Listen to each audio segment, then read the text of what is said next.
الرحمن الرحيم قل إن كنتم تحبون الله فاتبعوني يحببكم الله وقال النبي صلى الله عليه وسلم لا يؤمن أحدكم حتى أكون أحب إليه من والده وولده والناس أجمعين محمد سيد الكونين والثقلين والفريقين من عرب وعجم والحبيب الذي ترجى شفاعته لكل هول من الأحوال مقتحم صلى الله على سيدنا ومولانا محمد وعلى آله وأصحابه أجمعين গণমানুষের সংগঠন জামায়াত ইসলামী বাংলাদেশ কানাইঘাট পৌর শাখা কর্তৃক আয়োজিত আজকে এই সিরাতুন নবী সাল্লাল্লাহু আলাইহি ওয়াসাল্লাম মাহফিলে উপস্থিত সম্মানিত সভাপতি সাহেব, মঞ্চে উপস্থিত সম্মানিত অতিথিবৃন্দ, আমার সামনে উপস্থিত বিভিন্ন স্থান থেকে আগত রাসূলের প্রেমিক, জামায়াত ইসলামের কর্মী, সমর্থক, রুকন, ইসলামী ছাত্র শিবিরের ভাইরা,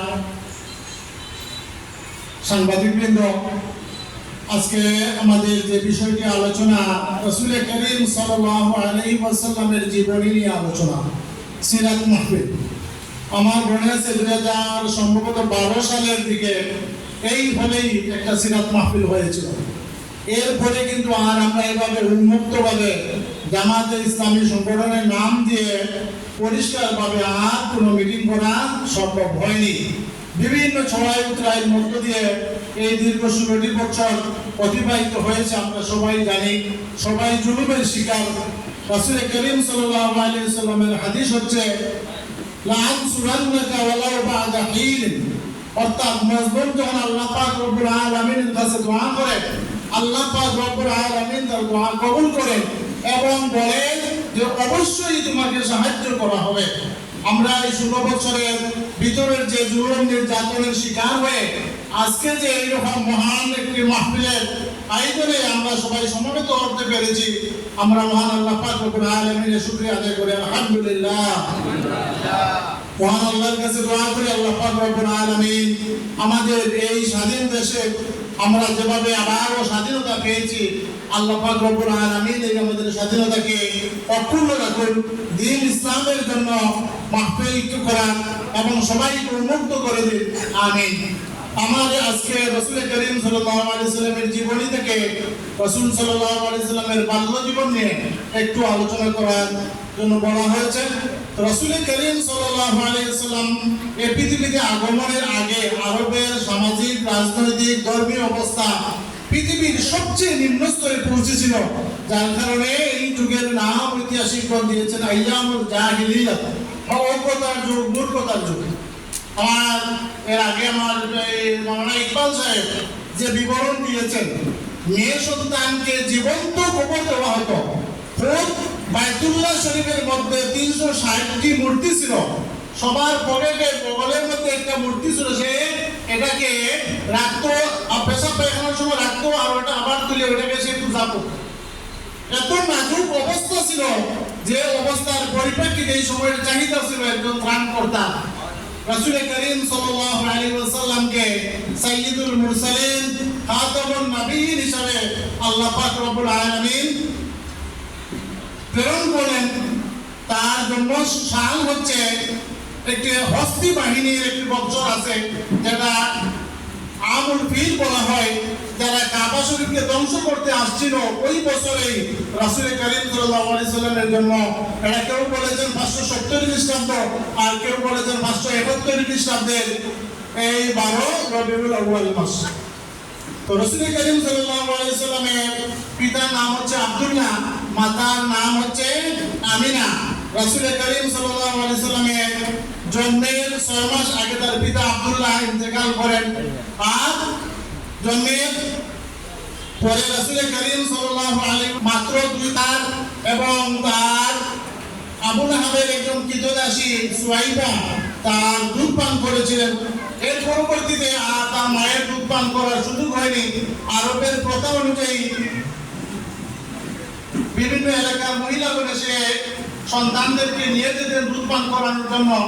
তো রাসূল করিম সাল্লাল্লাহু আলাইহি ওয়াসাল্লামকে হাওয়াজিন গোত্রের এক মহিলা, তার নাম হচ্ছে হালিমাতুস সাদিয়া, এই হালিমা সাদিয়া রাদিয়াল্লাহু তাআলা আনহা নিয়ে যান এবং তাকে 2 বছর দুধ পান করে আবার ফেরত নিয়ে আসেন। তখন আরবের অবস্থা, আরবে ছিল মহামারী, তখন এবং তার মা আমেনা মনে করলেন যে মহামারীর অবস্থায় আমার সন্তানের যে কোনো ক্ষতি হতে পারে, এই জন্য আমার হালিমার কাছে ফেরত দিয়ে দিলেন। এইভাবে হালিমা রাদিয়াল্লাহু তাআলা আনহার কাছে রাসূল করিম সাল্লাল্লাহু আলাইহি ওয়াসাল্লাম 6 বছর পর্যন্ত লালিত পালিত হন।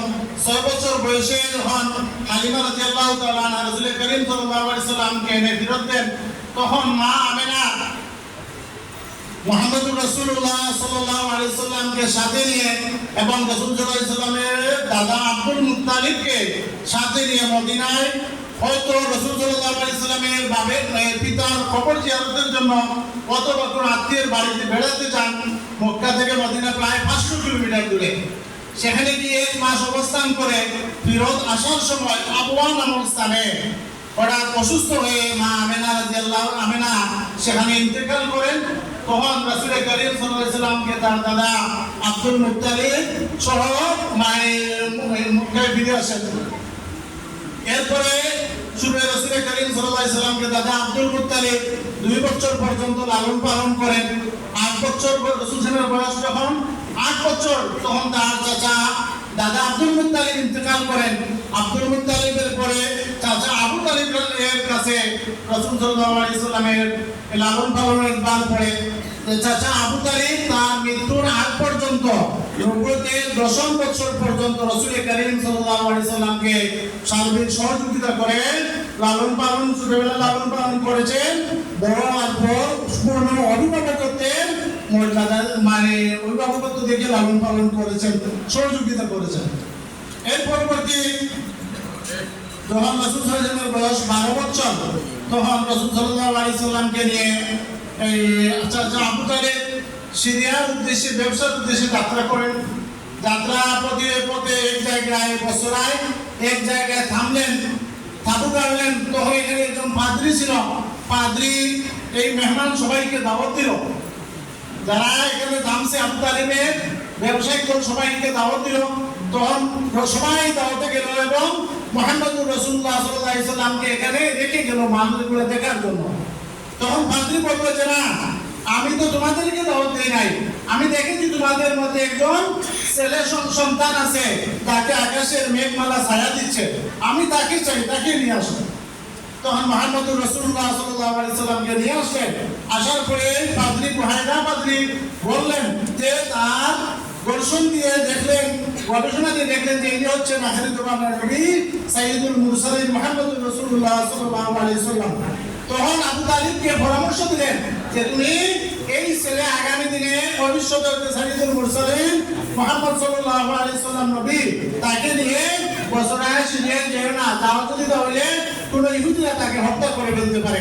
তখন এখান থেকে আবু তালিব রাসূল সাল্লাল্লাহু আলাইহি ওয়াসাল্লামের মক্কায় পাঠিয়ে দেন।